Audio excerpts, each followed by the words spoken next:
In the world of boxing, few stories are as inspiring and unforgettable as George Foreman's.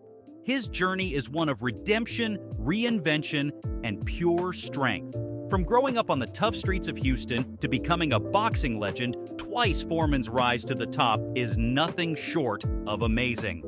Born January 10, 1949, in the heart of Houston's notorious Fifth Ward, George Foreman's early years were marked by poverty and violence. The streets of the bloody Fifth were no place for the faint of heart, and young George learned quickly that survival meant projecting strength.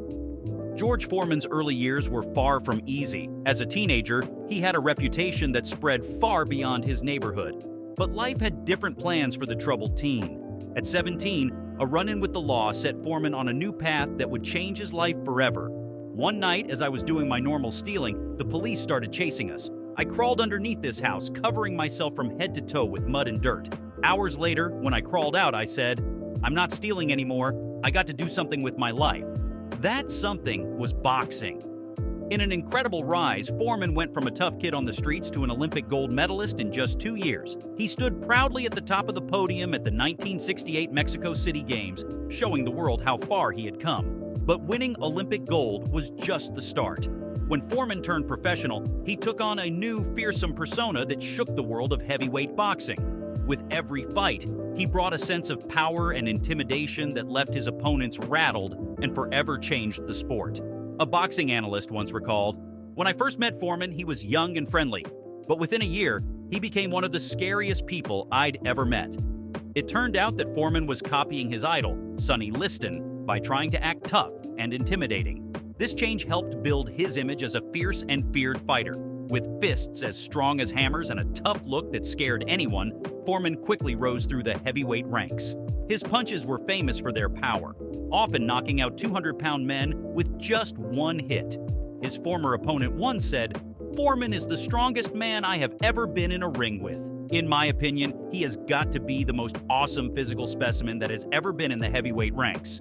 In 1973, Foreman reached the top of the boxing world when he faced the undefeated Joe Frazier for the heavyweight title. What happened next was pure destruction. George Foreman won this fight and became new heavyweight champion of the world. With great power came great loneliness for George Foreman. Target practice. Frazier is ready to go again.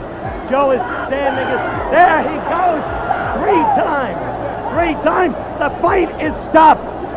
No, it is not. It is not stopped. Angie Dundee is screaming, "Stop it." Bertie Pacheco, Ali's doctor next week.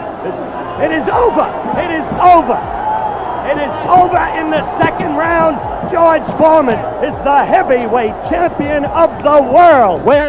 As his reputation as a ruthless fighter grew, the public distanced themselves. Instead of cheers, he was met with boos, no longer seen as a hero, but as someone to fear. His dominance, once admired, became a source of hostility, leaving him isolated. Then came Muhammad Ali. In 1974 in Africa, the two legends faced off in the iconic Rumble in the Jungle. Ali, known for his clever tactics, had a plan to outsmart the powerful Foreman. For 7 rounds, Foreman gave everything he had, attacking Ali with all his strength. But Ali held on, using his famous rope-a-dope strategy to tire Foreman out. Then, in the 8th round, Muhammad Ali won the game. It was the greatest upset in the history of boxing. Losing to Ali didn't just end Foreman's undefeated streak, it also shook the core of who he was. "I lost the fight fair and square decision." No, he knocked me out, I had him beat. I really did, and really thought I had him beat up in the body. Had him tired, and about the 7th round, he asked me that, "All you got, George?" And that was like a nightmare, because that was, you're hitting him as hard as you can. And he says, "Is that all you got?" It was the nightmare, because that was all I had. George Foreman. Just before the fight, I'm looking at him. I said, "Sucker, you are in trouble tonight. You are fighting the greatest fight of all times. You heard I was the greatest, like you just said you heard this, now you see it." I said, "You said I was the greatest, but you're gonna see. I'm fast, sucker. I'm gonna burn you up. You're fighting your idol." I talked through the whole fight. I said, "Come on, sucker." I said, "Show me something. They told me you could hit hard. You're just a sissy. Come on, sucker. Show me something." Oh, I grabbed his head sometimes and I said, "Look at you. Round 7. And you're tired.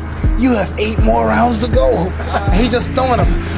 He's breathing. I said, oh, you finished, boy. You are in trouble. I said, you don't have but 2 chances, slim and none. In the years after Foreman's life went downhill, his powerful image faded and he became a warning to others, a once great champion reduced to fighting 5 men in one night in a desperate bid for relevance. But it was in his darkest moment that Foreman would find the light that would guide the rest of his life. At just 28 years old, George Foreman walked away from boxing. The man who had once been the most feared fighter on the planet now devoted his life to God, becoming an evangelist and giving away all his earthly possessions. For a decade, Foreman dedicated himself to his ministry and his youth center. But as his savings dwindled and the needs of his community grew, Foreman made a decision that would shock the world. In a stunning announcement, former heavyweight champion George Foreman declared his intention to return to professional boxing at the age of 38. Some critics mocked his weight gain and slower movements, doubting that he could regain the form that made him a champion in his youth. They viewed his comeback attempt as unrealistic and unlikely to lead to anything significant in the ring. But when George Foreman returned to the ring, he was very different from the fierce fighter he used to be. The angry look was gone, replaced by a friendly smile and a warm, grandfatherly charm that made people all around the world love him. George Foreman said he no longer enjoys losing weight for fights, preferring to be the biggest in the ring. He compared it to asking a lion to slim down to fight a house cat, believing his size gives him an advantage. With his power and the wisdom of age, Foreman began his comeback. In 1991, at 42, he challenged Evander Holyfield for the heavyweight title. Though he lost, his performance silenced doubters, proving he was more than a novelty. Evander Holyfield said after the fight that George caught me one time in that fight, and I thought he knocked all my teeth out. In 1994, at the age of 45, George Foreman made history in boxing that would never be forgotten. For 10 rounds, Foreman absorbed punishment from the younger, faster Michael Moorer. But the old lion had one last roar left in him.